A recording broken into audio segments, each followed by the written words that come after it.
অসমৰ ভৌগোলিক জ্ঞান নথকা যিটো ঠাইত তেখেতসকলে বসবাস কৰে সেই ঠাইৰ বিষয়ে ভৌগোলিক জ্ঞান নথকা, বিধায়কৰ নাম নাজানে, গাঁও প্ৰধানৰ নাম নাজানে, যিখন বিদ্যালয়ত পঢ়িছে বুলি কৈছে সেই বিদ্যালয়খনৰ নাম নাজানে, গাঁও প্ৰধানক চিনি নাপায়, তেনেকুৱা ধৰণৰ ব্যক্তিয়ে যদি নিজকে কয় যে ভাৰতৰ ব্যক্তি বুলি যদি কয়, অসমৰ ব্যক্তি বুলি যদি কয়, তাক আচলতে টাইম জাতন আমি কেতিয়াও মানি নলওঁ।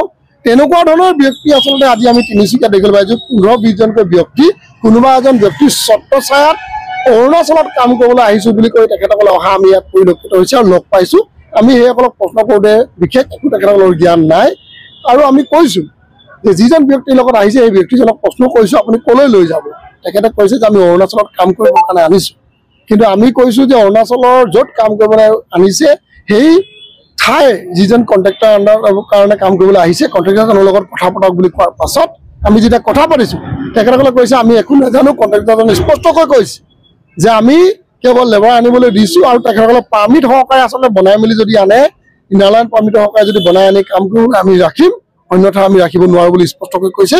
গতিকে ইয়াৰ পৰা বুজা গ'ল যে এই আচলতে অবৈধ বাংলাদেশী মূলৰ লোকসকল, অমুৱা মুছলমান লোকসকলে, মিয়াসকলে আচলতে অৰুণাচলত কেৱল কাম কৰাৰ নাম লৈ অসমত নিগাজিগৈ থাকি বেদখল কৰি আচলতে ইয়াত তেখেতসকলে জনসংখ্যা বৃদ্ধি কৰি অসমখন গ্ৰাস কৰাৰ যিটো পৰিকল্পনা তাত হাত উজান দিবৰ কাৰণে তেখেতসকলে আহিছে বুলি আমি স্পষ্ট হৈছোঁ। গতিকে আমি টাইম জাতন বা এই পৰিৱেশ আৰু এই ঘটনা কেতিয়াও মানি নলওঁ, কেতিয়াও তেনেকুৱা ধৰণৰ অসমক গ্ৰাস কৰিবলৈ দিয়া নহ'ব।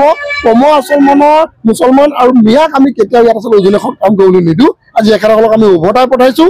যদি তেখেতসকলে পুনৰবাৰ ইয়াত আহিবলৈ যত্ন কৰে তেন্তে কিন্তু পৰিৱেশ ভয়াৱহ হ'ব। গতিকে তেখেতসকলে যদি প্ৰকৃততেই সেই নামনি অসমৰ যদি স্থায়ী বাসিন্দা হয় তাত কাম কৰি জীৱন নিৰ্বাহ কৰক, আমাক ক'বলগীয়া নাই। ইয়াত আহিলৈ জনসংখ্যা বৃদ্ধি কৰি উজনি অসম গ্ৰাস কৰাৰ পৰিকল্পনা পৰিহাৰ কৰিবৰ কাৰণে আহ্বান জনাইছোঁ। আৰু যিকেইজন লোকে অনাৰ নামত তেখেতসকলক অনাৰ নামত আচলতে ইয়াত কাম কৰিবৰ কাৰণে যত্ন কৰিছে তেনেকুৱা ধৰণৰ কুকৰ্ম নকৰিবৰ কাৰণে আহ্বান জনাইছোঁ। অন্যথা আপুনিও আচলতে জাতিদ্ৰোহী হিচাপে আপোনাক চিনাক্ত কৰি আপোনাৰ ওপৰত বিহিত ব্যৱস্থা গ্ৰহণ কৰিবলৈ বাধ্য হ'ব। B+NE সদায় সঠিকৰ সন্ধানত।